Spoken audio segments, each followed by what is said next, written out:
ज्योतिष की कक्षा में आप सभी का हार्दिक स्वागतम। आज सर्वप्रथम मैं अपने ज्योतिष गुरु रविंद्र कृष्ण नोडा जी के चरणों में नमन करते हुए और भगवान का आशीर्वाद प्राप्त करते हुए आज ज्योतिष की कक्षा में ये खासकर ज्योतिष शास्त्राचार्य के छात्रों के लिए है कक्षा।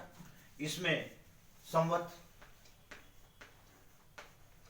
2080 में रोहिणी वास, प्रत्येक संवत में रोहिणी का वास हम जान करके हमें मौसम विभाग की मैदानी ज्योतिष में की हमें भविष्यवाणी करनी होती है। ये एक बहुत महत्वपूर्ण टॉपिक है, रोहिणी का वास जानना। किस तरीके से हम अक्सर करके गलती कर देते हैं, इसमें हमें क्या पता होना चाहिए। सबसे पहले हमें ध्यान होना चाहिए कि जिस समय मेघ की संक्रांति के दिन सूर्य जब मेघ राशि में प्रवेश कर रहा है, उस समय नक्षत्र कौन सा था, बस इतना मालूम हो जाए तो इस चित्र के माध्यम से आप देख लें। एक ऐसा चित्र बना लें जिसमें समुद्र हो,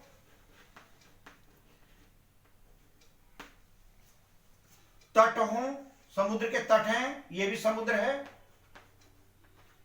इसमें ये भी समुद्र है, ये तट है, ये संधि है और ये पर्वत है। ये तट है, ये संधि है और ये पर्वत है।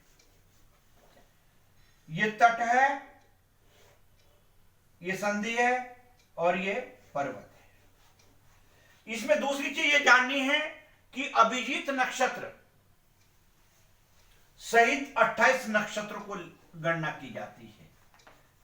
27 नक्षत्र नहीं लेते हैं, 28 नक्षत्र लेते हैं। सबसे पहले हमें जानना जरूरी है कि जो नक्षत्र आया उसको समुद्र में बिठा लें। नक्षत्र हमने पंचांग के माध्यम से जब ज्ञात किया, दिवाकर पंचांग के माध्यम से, अभी जो संवत आ रहा है 2080, तो उसमें श्रवण नक्षत्र था।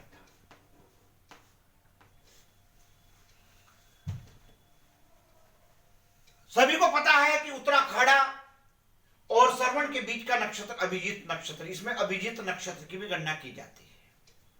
इसके बाद में हमें श्रवण नक्षत्र समुद्र में बिठा लो जो आया है, और दो नक्षत्र क्रम वाइज। श्रवण के बाद में आता है घनिष्ठा, और घनिष्ठा के बाद में आता है जो नक्षत्र, उसके बाद ये तट है। इसको ध्यान कर लें, तट आपको उसमें कम चमक रहा होगा, और ये पर्वत, और ये आता है पर्वत और तट की संधि। इन्हीं से हम रोहिणी का निवास कहां पर है, समुद्र में है, तट पर है, संधि पर है या पर्वत पर है। ये जानने के लिए देख लें एक बार अच्छी तरीके से। तट पर दो नक्षत्र बैठाएं क्रम से, इसके बाद संधि पर ना बैठा करके पर्वत पर बिठाएंगे एक नक्षत्र, दो नक्षत्र संधि पर। किस तरीके से दो नक्षत्र यहां पर आ गए, दो नक्षत्र यहां पर बैठाएंगे तट पर। घनिष्ठा के बाद में आता है शतभिगा नक्षत्र। शतभिगा नक्षत्र के बाद में आता है पूर्वा भाद्रपद,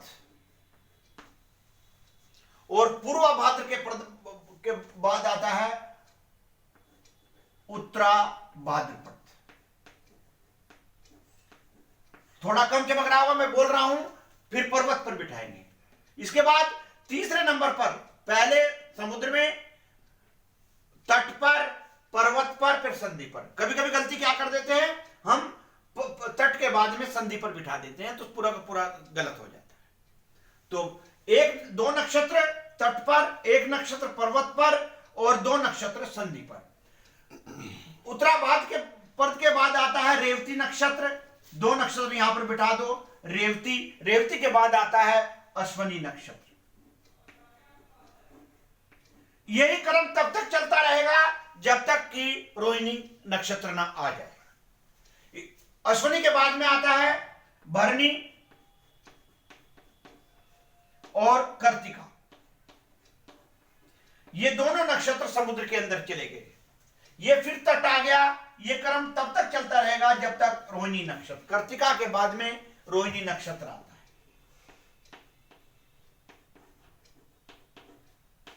रोहिणी के बाद मृगशिरा, क्योंकि हमें आगे करने की आवश्यकता नहीं है, हमें रोहिणी का वास पता लग गया, लेकिन आगे भी ऐसा हो सकता है हमें यहां तक भी जाना पड़ सकता है। ये समुद्र, क्योंकि 28 नक्षत्र यहां पर जाकर के पूरे होते हैं, 2 तट पर, एक संधि पर, फिर 2 पर्वत पर, सॉरी 1 पर्वत पर और 2 संधि पर। दोबारा सुन ले, 2 नक्षत्र तट पर, 2 समुद्र में, 1 पर्वत पर और 1 संधि पर। ये बार बार मैं इसलिए कह रहा हूं कि आपको याद हो जाए। तो ये रोहिणी का वास हमने जान लिया, ये रोहिणी नक्षत्र जो है तट पर है, तो हम लिख देंगे तट पर। जिस संवत्सर तट पर होगा, समुद्र में होगा, पर्वत पर होगा, संधि पर होगा या फिर समुद्र में कहीं भी होगा, इन 4 चीज में से कहीं भी होगा, तो सबके परिणाम, सबके मौसम की जानकारी के बारे में हम अगली क्लास में के माध्यम से करेंगे और कक्षा में भी हम इस चीज को कराएंगे। तो सभी ज्योतिष शास्त्राचार्य के सभी छात्र इससे अग्नि रोहिणी वास निकालना सीख ले कि रोहिणी का निवास कहां पर है। इसी के साथ में आज के लिए इतना ही। जय तु संस्कृत, जय तु ज्योतिष।